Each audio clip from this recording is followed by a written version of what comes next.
ubu ni saa 10 n'igice ku isaha mpuzamahanga ya GMT, ni saa 12 n'igice ku masaha yo mu Rwanda no mu Burundi. Muri studio muri kumwe na Prudence Ngiyumva. Weriwe hoteza amatwi BBC gahuza miryango aho uri hose ku isi, ikaze kuri radio kuri bbcgahuza.com, kuri Facebook live mu buryo bw'amashusho no ku mirongo migufi ya shortwave. Turi ingingo z'inyenzi z'amakuru turambura mu kanya.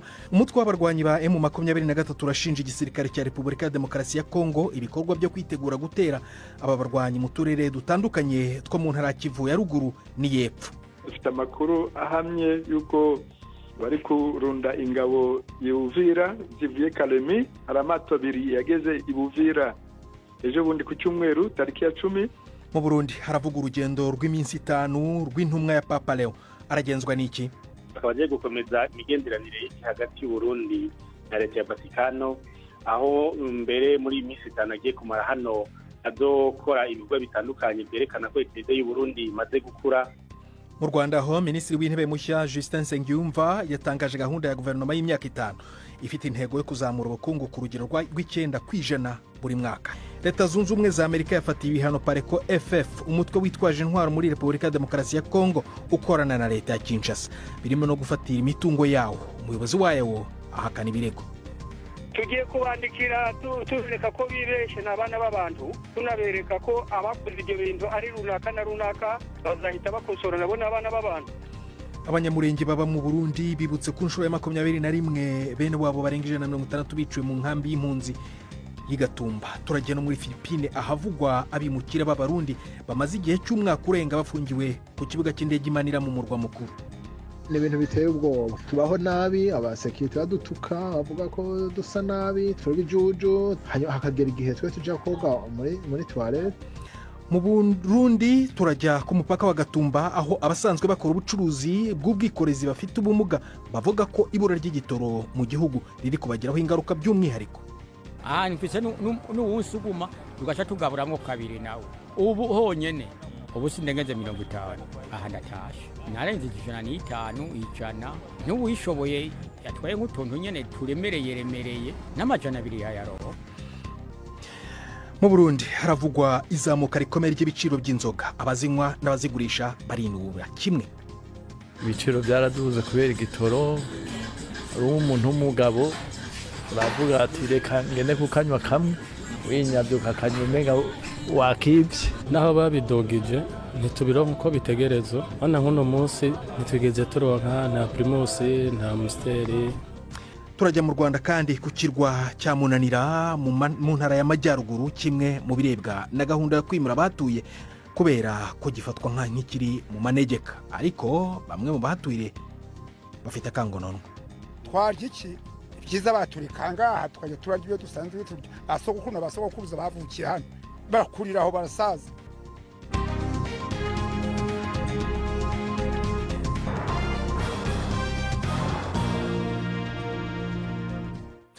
Duhere mu Rwanda ku nkuru ijyanye na gahunda y'igihugu yo kurema parike y'ibirwa. Uyu mugambi uzibanda cyane ku biri mu kiyaga cya Kivu, uzagera no ku bindi ariko bito birimo ibirwa nabyo bigomba kwimurwaho abaturage.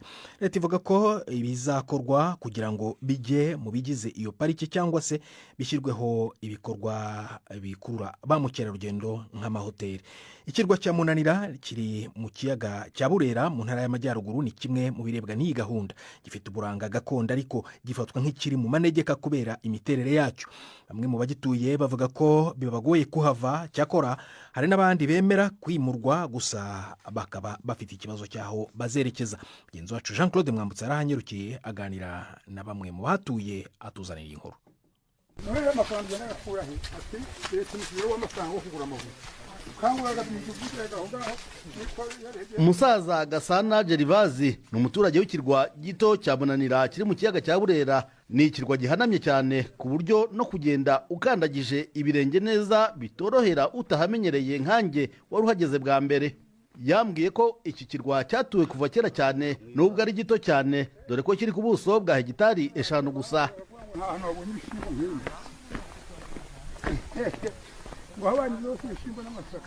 Urebye ukuntu iki kirwa gihanamye biragoye kwemera ko cyaba gituwe n'abantu, ariko Gerivazi w'imyaka 71 yambwiye ko ariho yavukiye.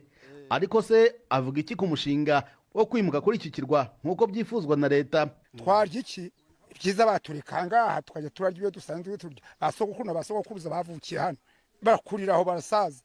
Jewe ibyo navugaho na n'ubu nyine mbibwiraga nyine nk'abo abana bakiri batoya bo bakarebana ko bagezeyo batabona aho kugura ngo babone aho guhinga n'ico kurya. Bunanira iratuwe ariko si cyane kuko ituwe n'abaturage 104 gusa bagabanyije mu miryango 26.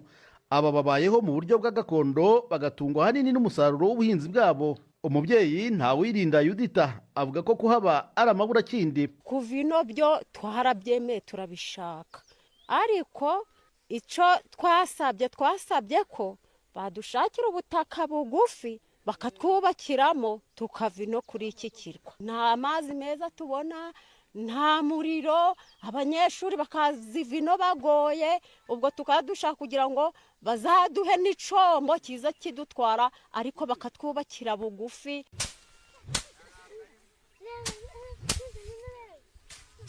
Ntawumenya Serafine we namusanze ahura ibishyimbo. Umurima we uri ku gasozi gahanamye cyane, kumugeraho byansabye kwigengesera bikomeye kuko kurangara gato wasanga wamunukiye mu kiyaga kiri hepfo gatoya. Ikibazo cy'ubuzima cyane cyane ku babyeyi nicyo yambwiye ko kibahangayikishije cyane. Kugira ngo tugere ku bitaro kiba ari ikibazo kitugoye cyane, nk'umugore utwite kugira ngo afatwe n'inda kugira ngo tugere ku bitaro kikaba ari ikibazo kitugoye cyane. Muri iki gihe kidufashije nuko twakura Marine hariya mu Gitare, polisi niyo iza kudufasha iyo umubyeyi bimukaranye bikamukarana mbese afashwe n'inda kaza kumufata ikamutwara mu ntuza mu Gitare igera ku bitaro. Dufite nk'abana biga mu mashuri, dufashijwe nuko leta yadufashije ikajira baha ubwado kuja barambukamo baraja kwiga. Iterambere riragoye cyane kuri iki kirwa kuko nta bikorwa remezo bihari, kandi na leta ikavuga ko itabijyana ahantu biboneka ko hatabereye guturwa. Hakizimana Valence yavukiye kuri iki kirwa ndetse ni n'umuyobozi w'abo baturage. Imvugo ye ntitandukanye cyane n'iyabo. Reba nkanje ngo urugero naviremo mu gatatu sogondere ukumva nandi kuburamo utuntu duke ngo ndangiza, ariko urukumva ko byabaye imbogamizi kubera ni mu kirwa. Ubwo rero twaba turi kuvuga ati wenda kutwimura byashoboka, natwe abana turi kubyara batazakene nk'uko natwe dukennye bitewe no kutiga. Buri buyobozi buzaga duhora turabutuma kudushakira cyane cyane abashoramari tuzava inaha tuvuye inaha. Leta y'u Rwanda ivuga ko pariki y'Ibirunga igomba kuba yabayeho bitarenze umwaka wa 2028. Hari ibirwa byinshi bisanzwe bidatuwe biri muri uyu mushinga, ariko hari n'ibindi bijya ku 11 bigomba kwimurwaho abantu. Intego ikaba ari ukubungabunga ibinyabuzima biboneka gusa ku birwa nk'inyoni, zimwe mu nyamaswa ndetse namwe mu mwoko y'ibiti n'ibimera bitaboneka ahandi. Ibi bikiyongeraho kubaka ibikorwa remezo bikurura ba mukerarugendo nk'amahoteli, ndetse bimwe bikaba byaratangiye kuzamurwa. Jean Claude Mwambutsa, BBC Gahuza Miryango, ku kirwa cya Munanira rwagati mu kiyaga cya Burera. Mu karere k'ibiyaga bigari, umutwe w'abarwanyi ba AFC M23 urashinja igisirikare cya leta ya Repubulika ya Demokarasi ya Kongo ibikorwa byo kwitegura gutera abarwanyi mu duce dutandukanye two mu ntara ya Kivu ya ruguru n'iyepfo. AFC M23 ivuga ko ifite amakuru y'ubutasi y'uko abasirikare ba Kongo bari kurunda ingabo i Uvira ndetse n'abandi basirikare ngo bari kugabwa ahitwa Shabunda. Ibi biraba mu gihe M23 na leta ya Kongo bari bateganyijwe i Doha mu biganiro by'amahoro kuva ku itariki ya 8 z'uku kwezi, ariko M23 yo ivuga ko nta butumire yahawe. Abategetsi ba M23 kandi batsimbarara ko uduce bamaze gufata ubu banagenzura batazatuvamo. Navuganye na Oscar Barinda akaba ari umuvugizi w'umutwe wa M23, ntangira mubaza ibimenyetso bafite aho babikura bavuga ko ingabo za Kongo zenda kubatera. Dufite gihamya, dufite amakuru ahamye yuko bari kurunda ingabo y'Uvira zivuye Kalemi. Hari amato abiri yageze i Uvira ejo bundi ku cyumweru tariki ya 10. Dufite amakuru ko ingabo ziva Kisangani zijya Walikale. Dufite amakuru ko izindi ziva Ikindu zijya ahitwa Shabunda. Y'indege rero zihora hagati ya Kinshasa na Bujumbura zizanye ibikoresho n'abasirikare. Ubwo ayo makuru mwayamenye gute, mwayahawe nande? Dufite uko dukora, dufite ukuntu dushakisha amakuru kandi tukayabona ahantu. Mwayakuye mu butasi? Cyane. igisirikare cya Kongo ko aricyo kivuga ko ahubwo ari mwebwe ngo namwe mugenda mukagaba ibitero haba ari muri Kivu ya ruguru mukica n'abaturage ahubwo.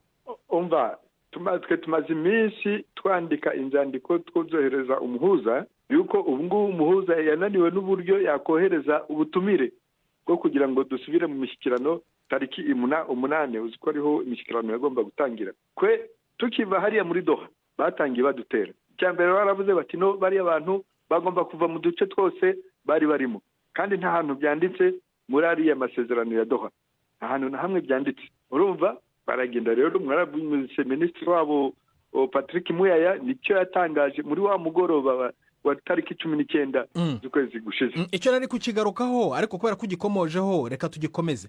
None kora amasezerano ya Doha nyine kuki mutari Doha kandi mwakagombye kuba muri yo kuva ku itariki 8 kugeza kuri 18? Nta butumire umuhuza yari yatwohereje, nta butumire bwe turabona, ariko nuko byari byanditse neza ku ngingo ya 7 igika cya 3 kivuga ati ibi bintu twumvikanye ahangaha kuri iyi tariki 19 mugende mubishyire mu bikorwa kugira ngo itariki ya 8 bizu byose byarangiye muzagaruke hano murabere muri abantu bagaruranye icyizere nk'abakongomani, muze noneho muganire ku bibazo mubiturutse mu mizi. Ibyo rero ntabwo byakozwe. Ku ruhande rwacu twarabikoze, muziko twari kuye abasirikare ba Kongo hano bakagenda tukabaherekeza bakagenda mu kirimo leta, tukabaherekeza iriya za Lubero na Beni, ubaratashye bari mu miryango yabo Kinshasa. Muziko twahaye inzira babacanshuro bose barahangaha tukabahinjira tukabaherekeza, basamiye RDC tukabahaye inzira baragenda, za FDLR izo dufashe zose tuziha inzira zigataha mu bihugu byabo. Urumva rero twebwe ubushake bw'amahoro turabufite. Ubwo ni ukuvuga ngo mwebwe nubwo ayo masezerano yagerwaho ibyo bice mwafashe birimo nka za Goma ndetse n'ibindi bice mufite ntabwo muzabivamo, muzakomeza mu bigenzure? Ntabwo tuzabivamo, nta naho byanditse muri ariya masezerano ya Doha. Ntabwo byanditse. None ubwo hazaba ubutegetsi bubangikanye bubiri, bumwe buyoborwa na M23 ubundi buyoborwa na leta ya Kinshasa. Mu mishyikirano ya Doha ni impande ebyiri zihanganye zarimo zirwana, nizo ziri hariya Doha z'abakongomani batumvikana, leta ya Kinshasa na Alliance Fleuve Congo M23. Twashatse kumenya ibivugwa n'uruhande rw'igisirikare cya Kongo. Umuvugizi wacyo General Major Sylvain Ekenge ntiyemera kutuvugisha, ariko atwoherereza itangazo FRDC yasohoye rishinja umutwe wa M23 gutera ibirindiro bya FRDC muri Kivu ya ruguru na Kivu y'epfo no kwica abanyagihugu bo mu bwoko bw'abahutu muri Kivu ya ruguru. Igisirikare kandi cya Kongo kinongeraho Kongo kirega uyu mutwe kutubahiriza amasezerano yashyizweho umukono i Washington ni Doha. Hagati aho leta y'u Rwanda yo yasohoye itangazo ryamagana ibirego by'umuryango w'abibumbye bishinja abasirikare b'u Rwanda kugira uruhare mu mpfu z'abantu 319 muri Kivu ya ruguru n'iyepfo. Leta y'u Rwanda ivuga ko ibyo birego bidafite ishingiro kandi ko bisubiza inyuma umugambi w'ibiganiro by'amahoro ku mirwano iri muri Repubulika ya Demokarasi ya Kongo. Tujye mu Burundi, hari intumwa ya Papa Leo n'urugendo rukurikiye ifungurwa rya ambasade y'u Burundi Vatikani mu kwezi kwa 5 k'uyu mwaka. Kiliziya Gatolika mu Burundi iravuga ko iyi ntumwa ya Papa izafungura bazilika ya mbere mu gihugu ahitwa Mugera mu ntara ya Gitega. Twashatse kumenya ibindi kuri urugendo mvugana na Padiri Dieudonné Niyibizi, akaba ashinzwe amakuru muri Kiliziya y'u Burundi. Umunyamabanga wa leta ya Vatikano yaje mu Burundi yakiriwe na leta y'u Burundi n'abepiskopi n'abakirisu benshi, bakaba bagiye gukomeza imigenderanire hagati y'u Burundi na leta ya Vatikano, aho mbere muri iminsi 5 agiye kumara hano azokora ibikorwa bitandukanye byerekana ko leta y'u Burundi imaze gukura, igana mbere ikaba imaze no gukomeza imigenderanire ifitanye n'igihugu ca Vatikano.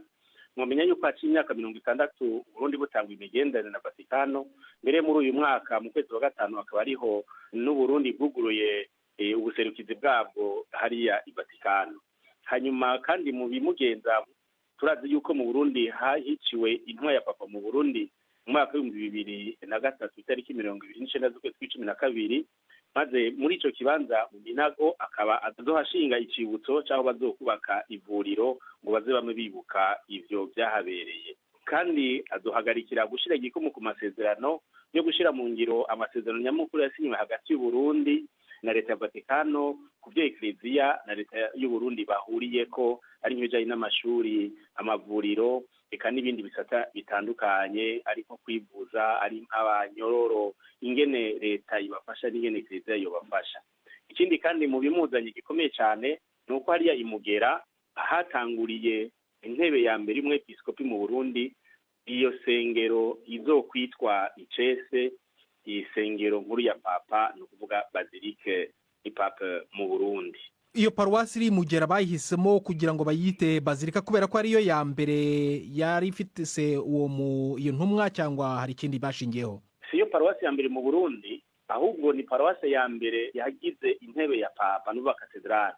Iyo katedrale ya mbere mu Burundi, aho umwepiskopi wa mbere mu Burundi yabaye. Nico catumye bayitora mu zindi paruwasi mu Burundi, kuko urumva yuko ari paruwasi idasanzwe muri kahise ku Burundi no mu kumenyesha inkuru nziza kwabaye mu Burundi. Usibye kuba ariyo ya mbere, yenda ikindi sobanuye aho ngaho iherereye cyangwa se no mu Burundi muri rusange ni igiki? Imugera n'ahantu hadasanzwe kuko na kera abami barahaca baragenda kuhagirira imigirwa itandukanye, ariko kandi uyu munsi ku bijanye no kwemera kw'abakristo hariho isengero abakristo bahuriramwo baje kwambaza muvyeyi Bikira Mariya itariki 15 z'ukumunani no ku yindi minsi mikuru. No kuvuga ni ikibanza abakristo bahuriramwo cyane kandi benshi cyane bagiye gusenga. Twavuganaga na Padiri Dieudonné Niyibizi ku rugendo rw'intumwa ya Papa mu Burundi Pietro Parolin. Mu Rwanda, Minisitiri w'Intebe mushya Justin Nsengiyumva yatangaje gahunda ya guverinoma y'imyaka 5. Ni gahunda ikora ku nzego zose z'ubuzima bw'igihugu. Inzego zizitabwaho cyane kurusha izindi zirimo ubukerarugendo, ubuhinzi n'ikoranabuhanga ndetse n'inganda. Iyi ni gahunda yatangarijwe mu mitwe yombi y'inteko ishinga amategeko kuri uyu wa kabiri, ishingiye kuri manda nshya Perezida Paul Kagame yatangiye mu mwaka ushize wa 2024. Intego ikomeye ya guverinoma ni ukuzamura ubukungu ku rugero rw'9% buri mwaka kugeza nibura muri 2029. Inkuru ya Jean Claude Mwambutsa i Kigali. Imbere y'imitwe yombi y'inteko ishinga amategeko, Minisitiri w'Intebe Justin Nsengiyumva yavuze ko muri gahunda y'imyaka 5 umusaruro w'umuturage ugomba kuva ku madolari 1,040 buri mwaka ukagera ku madolari 360 mu mwaka wa 2029. Avuga ko ibi bizashoboka ari uko urwego rw'ubuhinzi rutejwe imbere, hiyambazwa cyane ubuhanga bwo kuhira imyaka. Ubuso bwuhirwa buzava kuri hegitari 71,000 nk'uko bimeze ubu bugere kuri hegitari 130,000. Urwego rw'ubucukuzi bw'amabuye y'agaciro ni rumwe mu zitezweho gufasha izamuka ry'ubukungu bw'igihugu. Minisitiri w'Intebe Nsengiyumva avuga kuri urwego, biteganyijwe ko amafaranga akomoka ku bucukuzi bw'amabuye y'agaciro azava kuri miliyari 1 akagera kuri miliyari 2.1 y'amadolari y'Amerika. Urwego rw'ubukerarugendo ngo rwitezweho kuva kuri miliyoni 620 z'amadolari rwinjiza kuri ubu rukaba rwageze kuri miliyari y'amadolari mu mwaka wa 2029. Mu nzego nshya zizibandwaho cyane harimo urw'ingufu za nucleaire ariko zikoreshejwe mu mugambi utari wa gisirikare, nko mu rwego rw'ubuvuzi no kongera ingufu. Muri iyi myaka 5 Minisitiri w'Intebe Nsengiyumva avuga ko guverinoma iteganya kuba yashoboye guhanga imirimo isaga miliyoni n'ibihumbi 200 nibura buri mwaka, hakajya hahangwa imirimo mishya itari munsi y'ibihumbi 250. Muri rusange gahunda zose ziteganywa ngo zigomba kuba zishyize imbere kubungabunga ibidukikije. Muri Leta Zunze Ubumwe za Amerika, ku nkuru dufatira muri Repubulika ya Demokarasi ya Kongo, aho iki gihugu cya Amerika cyafatiye ibihano umutwe witwaje intwaro muri Repubulika ya Demokarasi ya Kongo ukorana na leta. Pareko FF ishinjwa na Washington kugira uruhare mu bibazo by'umutekano muke urangwa muri icyo gihugu ndetse no gucukura amabuye y'agaciro mu buryo butakurikije amategeko. Amerika ivuga ko uwo mutwe ugizwe ahanini n'abo mu bwoko bw'abahutu wagenzuraga ibirombe by'amabuye y'agaciro byo mu karere ka Rubaya kuva mu mwaka wa 2022 kugeza muri 2024. Ariko Pareko FF yo ivuga ko habayeho kwibeshya kw'abategetsi ba Leta Zunze Ubumwe za Amerika. Sendugu Museveni akaba ari umuyobozi wayo. Navuganye nawe mu kanya kashize ntangira mubaza icyo avuga ku itangazwa ry'ibi bihano byafashwe na Leta Zunze Ubumwe za Amerika. Tubivugaho kuko ibyo bihano ntabwo bitureba. Amerika igomba kuba yibeshe ibesha kuko hano hari ibyama bibiri, icyama cyitwa Pareko FF n'icyama cyitwa Pareko Tukuru. Icyama cya Pareko Tukuru rero nicyo cyakorewe mu Rubaya, nka Pareko FF ntabwo twigeze dukorera mu Rubaya n'umunsi na gumwe, bityo bijyanye n'ibyo bihano ndumva bakosora bakabishyira ku bakoze ibyaha. none mwebwe mukorera hehe? Twari dukorera muri sekiteri ya Gatoyi, ni muri Masisi, ntaha na hamwe ari Kinombe wenda ngo nacukuje amabuye. Ariko nagiraga ngo ubyumve neza, Pareko Tukuru wari uhagarariye witwa Mahoro Faustin, leta yaramufashe imufatana nayo mabuye y'agaciro iramufungana n'uwafunguye Kinshasa.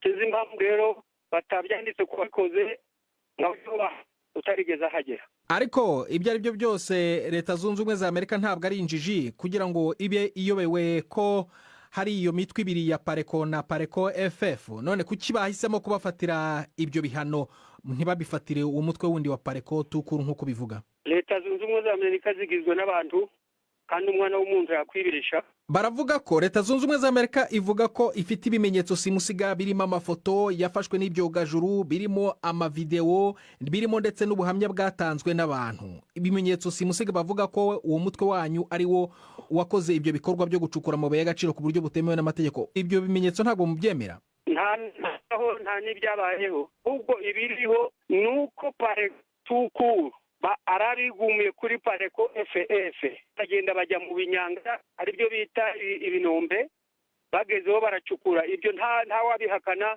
n'isi yose na leta ya Kongo irabizi. Ni ukuvuga ko iyo Pareko Tukuru yigumiye kuri Pareko FF, bo rero bakomeza kugira ngo ni ya Pareko FF iyo kandi ari Pareko Tukuru yagezemo. Aho ngaho niho bakoze akantu ko kwibesha n'abana b'abantu bakosora.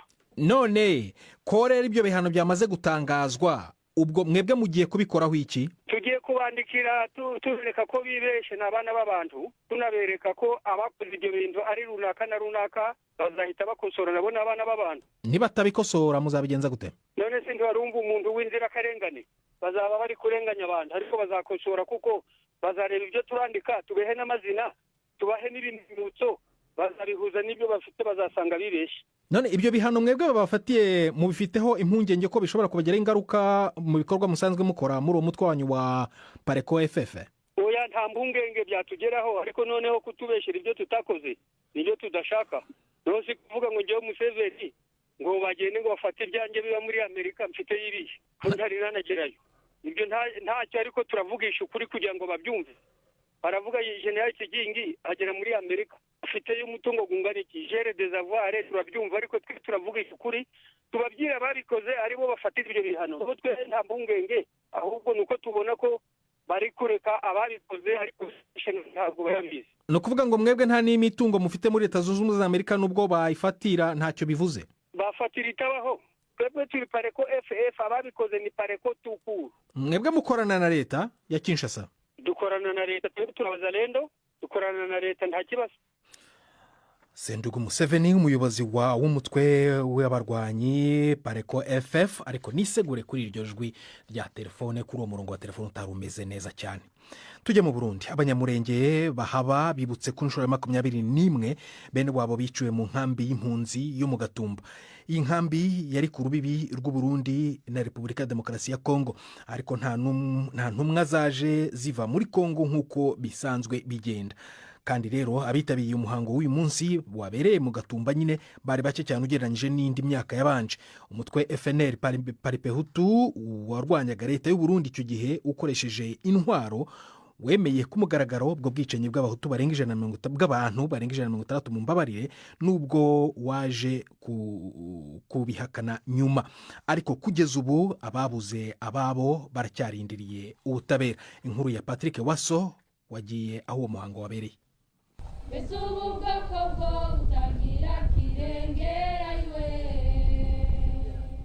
Aha turi ku ntatemwa ishinguwemo impunzi z'abanyamurenge barenga 160 biciwe mu nkambi y'impunzi ya Gatumba mu ijoro ryo kwa 13 rishira uwa 14 ukwezi k'umunani 2024, ahari kuhabera igikorwa cyo kubibuka.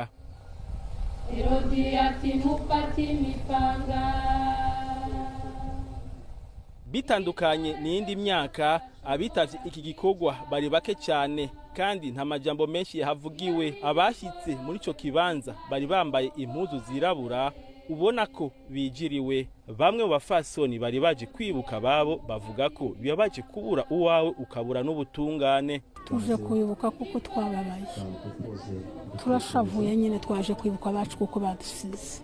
Uyu munsi ni akababaro kenshi kuri twebwe kubera kuko twapfuye tuzira uko dusa, kandi natwe turi nk'abandi bantu. Imana yaraturemye kimwe n'abandi, ariko ubwoko bwacu bw'abanyamurenge bwararenganye.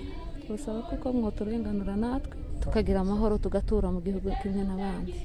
Ni umunsi w'umubabaro mwinshi, biratubabaza iyo tubona abantu bakoze ibi bagumye bidegembya, kandi hari abantu bavyemeye ko aribo babikoze.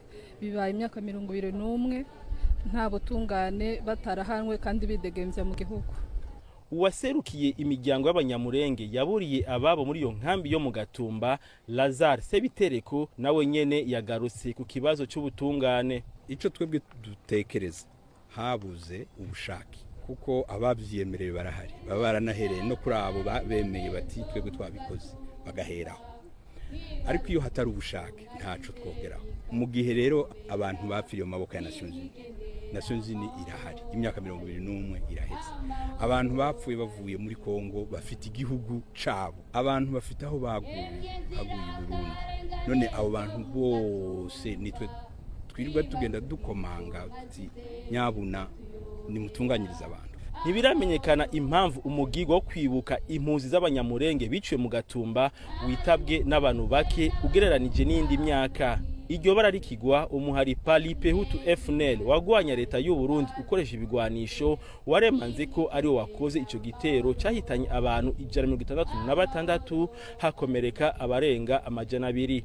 Kuva ico gihe ababuza babo bagumye basemerera ko abakoze iryo bara bahanwa. Ababuze baramaze kwitura ubutungane bw'u Burundi kuri ico kibazo, ariko gushika ubu nta urafatwa canke arenguswe imbere ya sentare.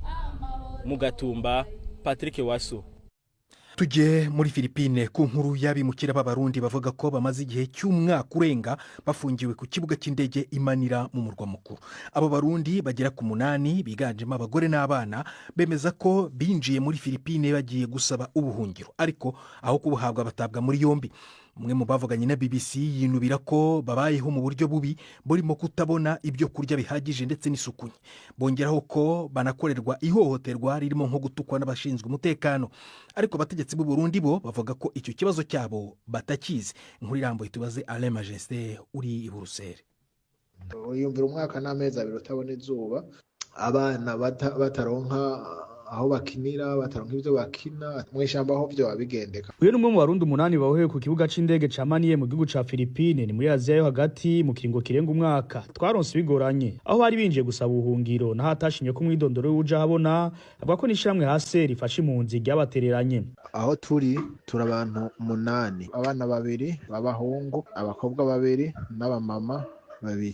Twashitse mu 2024 twebwe aho turi ni muri terminale ya mbere Transit Ronge, ko ingene badufashe n'akamaramaza. Tugishikaho nyene tubabwiye ko tuje gusaba ubuhungiro, ikintu bihutira no gushaka kudusubiza inyuma. Nca tubaho mu buzima épouvantable. Mwijoro niho uwo munsi niho twandikiye HCR. Rero HCR yo muri Philippine ni ikoresho kimwe mu bikoresho bya leta yapuya les actions du gouvernement, ahubwo yaciye inyegera. Twamaze ukwezi tutoga, ni ibintu biteye ubwoba. Tubaho nabi, abasekirite badutuka bavuga ko dusa nabi, turi bijuju, hakagera igihe twe tuja koga muri toilette. Ikindi yemeza nuko abo barundi bagizwe ahanini n'abagore n'abana babayeho mu buzima bubi, aho batavuzwa canke bahabwa ivyankenerwa bibafasha kuryama no gufungura. Aho turara rero hateye isoni, turyama hasi hamwe twese, abagabo, abagore, abana, inane de mois ahantu hasi ku matapi. Ubwa mbere aho twajya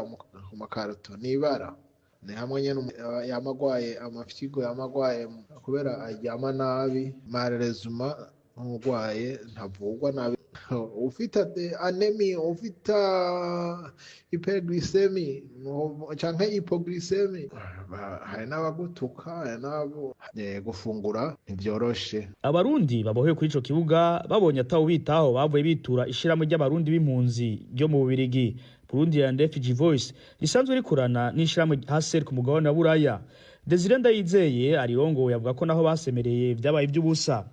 Biranatubabaza cane kuko ndiko ndishuza ejo bundi inandikira ya sere yo ngaho iburaya harageze igihe ndababwiza ukuri ndababwira nti mbega burya yaba barabanyaburaya cankeya abo muri Amerika babayeho muri ubwo buzima abarundi bene wacu babayemwo ako gaciro kari kuba kameze uko birababaje rero biteye agahinda muri kino gihe twari twibaza ko agateka kazina muntu kariko karatera imbere ugasanga rero hariho bamwe bavugirwa n'abandi ntibavugirwa birateye agahinda. Mu gisata cabonekije impunzi ya sere mu Birigi aho abarundi bituye tubabaje batubwiye ko ico kibazo koko bakizi kandi babajije abategetsi ba Philippine na sere muri Aziya kugira barabe ko ataco bofasha. Ntavuye mbaza mu buserukizi bwa Philippine mu bumwe bwa Buraya busanzwe bufise icicaro mu gihugu c'u Birigi bakabambwiye ko ico kibazo c'abarundi ataco bakizi ko bambwira ahubwo ko no bariza mu gisata kijejwe abinjira n'abasohoka mu gihugu ca Philippine abo nabo ndabakuye bakabambwiye ko no bandikira ubutumwa bugufi bwa email ico nihutiye gukora yamara akakanya dukoze iyi nkuru haciye amasaha hafi 48 tubandikiye bataratwishura nayo mushikiranganje bw'imigenderanire bw'u Burundi navuganye na Sonia Niyubahe abavugira akaba yanyishuye mu butumwa bugufi ko ico kibazo ataco bakizi ko i Buruseli mu Birigi Ane Majesté Barenga. Tujye mu Burundi. Ibura ry'igitoro mu Burundi ririmo kugira ingaruka mbi ku baturage bo mu tuzi dutandukanye hirya no hino mu gihugu.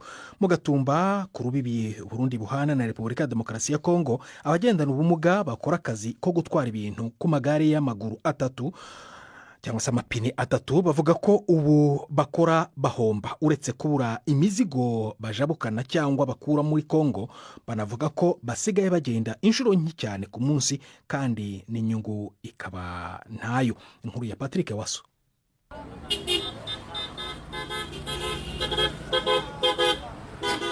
Turi ku rubibi hagati y'u Burundi na Uvira mu Gatumba.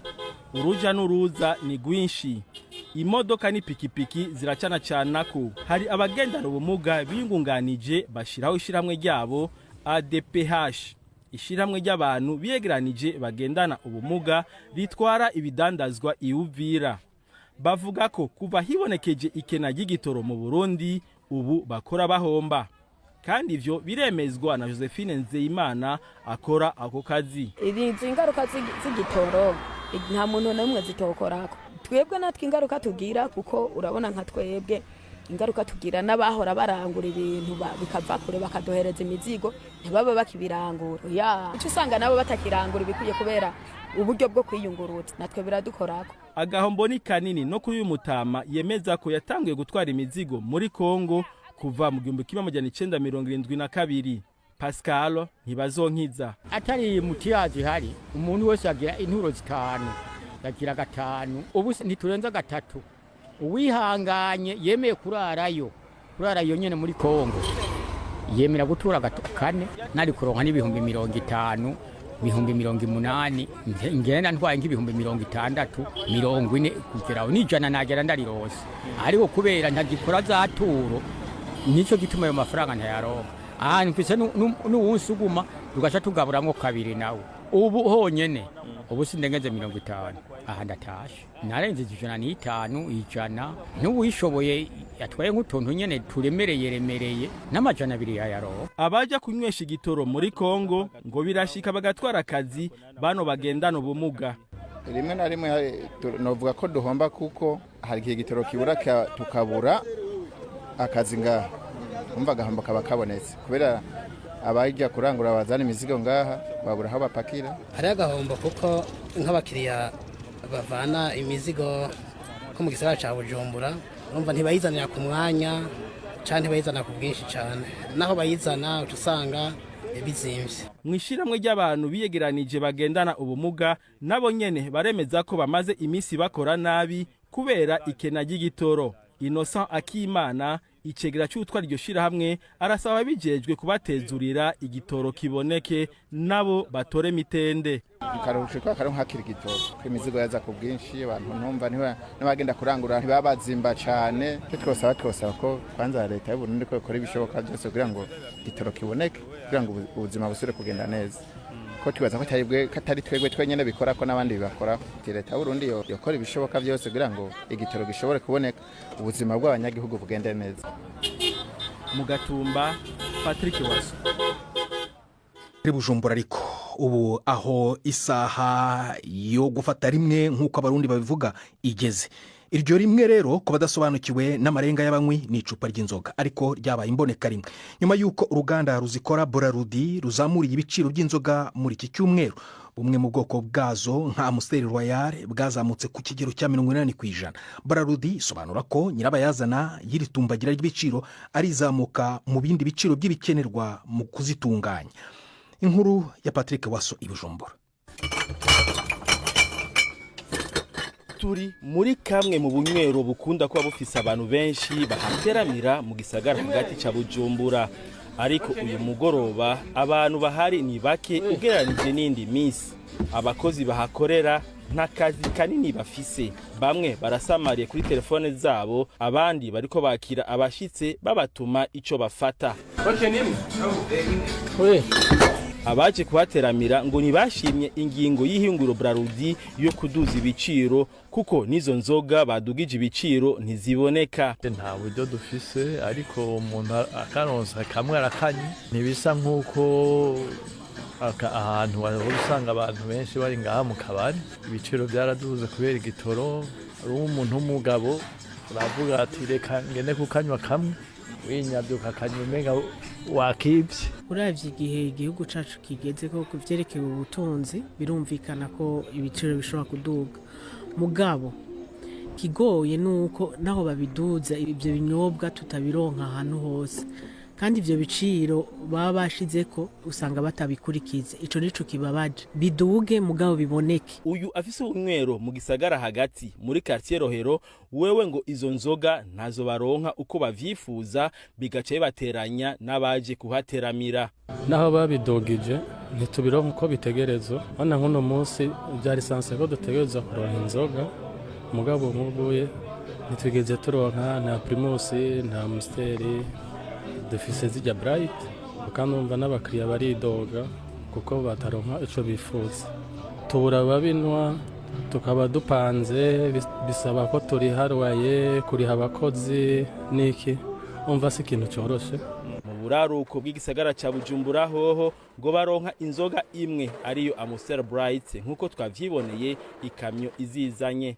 Naho biruko ngo bariyakiriye abahateramira bamaze kumenyera ibiciro bishasha kuko vyaduze kera imbere yuko bija ahabona. Ni ibintu by'inzoga bitaboneka cyane, nabo birinzo biboneka kuko inzoga zaduze n'iziya za kera. Rero kuko nabeshi bari basanzwe bamenyeye bagura ku mapli ari hejuru, naho bakaronse basanga bakagura ku mahera arenze. Umva rero ayo ntayo ntiyabatera n'ubwo turi mu gihugu kandi cy'amategeko. Umva ingingo ifashwe tuyakira ikwije kuco tuyakiye ari yakiriye kwere.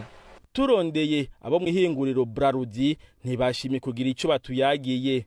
Ujejwe gutanga makuru yaturungikiye kubinga bwa none inyinshi ibibazo twashaka kumubaza. Mu nyinshi zanditswe nuko ivyo biciro vyaduze kubera ibikoresho n'ivyankenerwa vyo kwenga izo nzoga navyone vyaduze ku isoko. Ku kibazo cyuko izo nzoga zadugijwe igiciro zoba zigiye kuboneka, inyinshi yaturungikiye nuko izo nzoga zizogenda ziboneka gahoro gahoro. Patrick Waso i Bujumbura.